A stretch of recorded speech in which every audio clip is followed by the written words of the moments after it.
तो बच्चों, आज हम प्रश्नावली 3.3 का अंतिम प्रश्न करने जा रहे हैं। इस प्रश्नावली का ये अंतिम प्रश्न है। 5 वर्ष बाद जेकब की आयु उसके पुत्र की आयु से 3 गुनी हो जाएगी। 5 वर्ष पूर्व जेकब की आयु उसके पुत्र की आयु की 7 गुनी हो जाएगी थी। उसकी वर्तमान आयु ज्ञात करो। उनकी, जेकब की और उसके पुत्र की वर्तमान आयु ज्ञात करो। तो देखो, मैं फिर आपको इसको उदाहरण के माध्यम से समझाता हूँ। तो जेकब की वर्तमान आयु मान लो 40 और उसके पुत्र की आयु कितनी है? 10 वर्ष। अभी इससे बहुत सारे संबंध है, लेकिन अपने को प्रश्न में मैं कह रही 5 वर्ष बाद। तो 5 वर्ष बाद जेकब की आयु क्या होगी मालूम है? 5 वर्ष बाद जेकब की आयु होगी 40 + 5 और पुत्र की आयु हो जाएगी 10 + 5। अब 40 + 5 का मतलब है 45 और 10 + 5 का मतलब 15।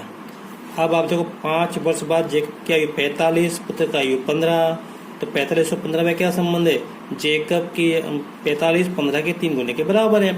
मतलब जब मैं इसमें 3 का गुणा करूंगा तो ये इसके बराबर हो जाएगा। ठीक है। तो 5 वर्ष बाद जेकब की आयु पुत्र की आयु के 3 गुने के बराबर है। अब इसी बात को अगर मैं मान लूं कि जेकब की आयु x वर्ष है और पुत्र की आयु y वर्ष है, तो 5 वर्ष बाद जेकब की आयु क्या हो जाएगी? x + 5 और पुत्र की आयु क्या हो जाएगी? y + 5। अभी दोनों में कोई संबंध नहीं है। तो अब अपने को दिया है 5 वर्ष बाद जेकब की आयु पुत्र की आयु के 3 गुने के बराबर हो जाएगी। तो इसको हल करना है, इससे अपने को एक समीकरण मिलेगा। इसी प्रकार यहाँ पे दिया है 5 वर्ष पूर्व। तो 5 वर्ष पूर्व जेकब की आयु क्या हो जाएगी? x - 5 और पुत्र की आयु क्या हो जाएगी? y - 5। अब इन दोनों में क्या संबंध दिया? 5 वर्ष पूर्व जेकब की आयु उसके पुत्र की आयु की 7 गुनी हो जाएगी। मतलब ये बराबर है। देखो, मैं नहीं कह रहा, ये लिखा है। देखो आखिरी लाइन में 5 वर्ष पूर्व जेकब की आयु उसके पुत्र की आयु की 7 गुनी हो जाएगी। तो बस इससे हमको एक समीकरण ये मिल गया, एक समीकरण ये मिल गया। इन दोनों को हल करेंगे हम, है ना। तो मैं कर रहा हूँ फिर से। माना जेकब की वर्तमान आयु x वर्ष और उसके पुत्र की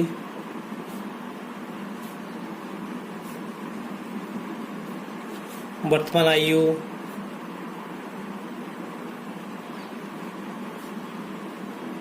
y वर्ष। अब प्रश्नानुसार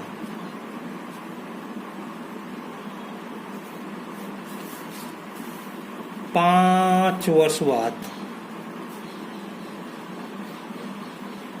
5 वर्ष बाद आज जेकब की आयु x वर्ष है, तो 5 वर्ष बाद जेकब की आयु क्या हो जाएगी?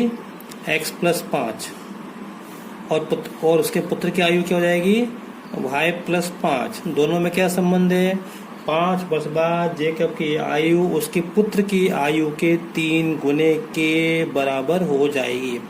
ये हमको थोड़ा याद होना चाहिए, ध्यान में होना चाहिए कि हमको समीकरण में क्या करना है, कैसे करना है। अब इससे हमको एक समीकरण मिल जाएगा।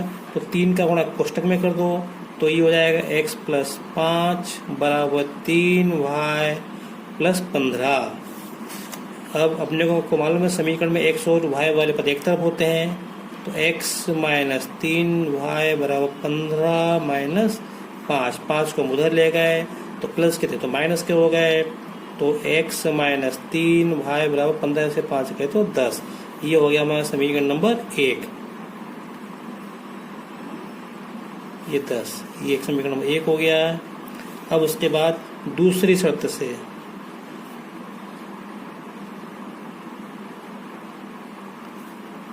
दूसरी शर्त क्या बोलती है कि 5 वर्ष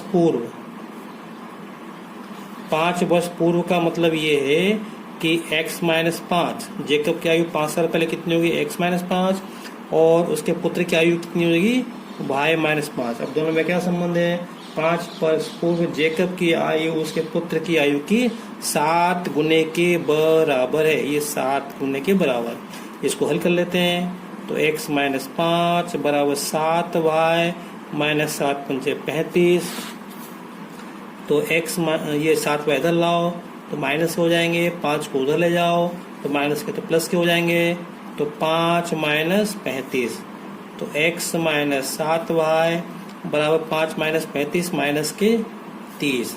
ये हो गया समीकरण नंबर 2 हो गया।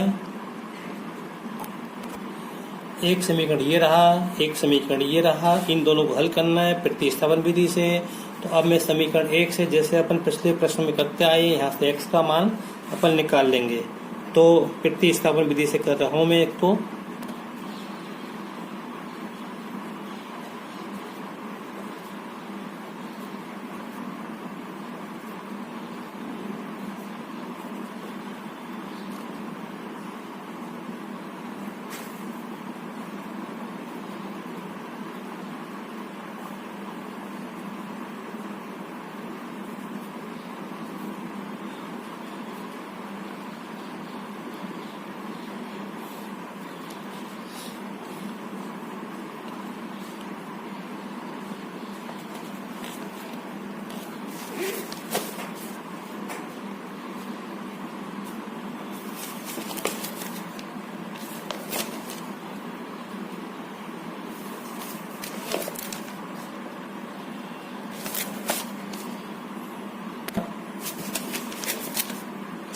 ये था x बराबर 3y प्लस 10,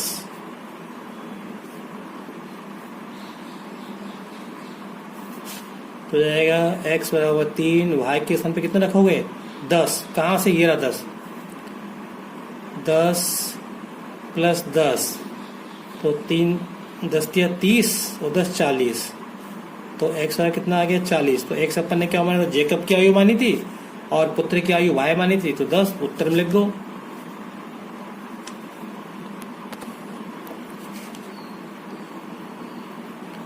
तो बच्चों इस तरह से ये जो है प्रश्नावली अपन ने खत्म कर ली।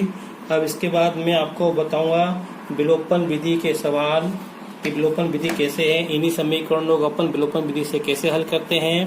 ठीक है, मैं ये आपको अगले वीडियो में समझाऊंगा। आज के वीडियो में इतना ही। अगर आपको मेरा वीडियो पसंद आया हो तो इसे लाइक करें, शेयर करें और सब्सक्राइब करें। Thank you.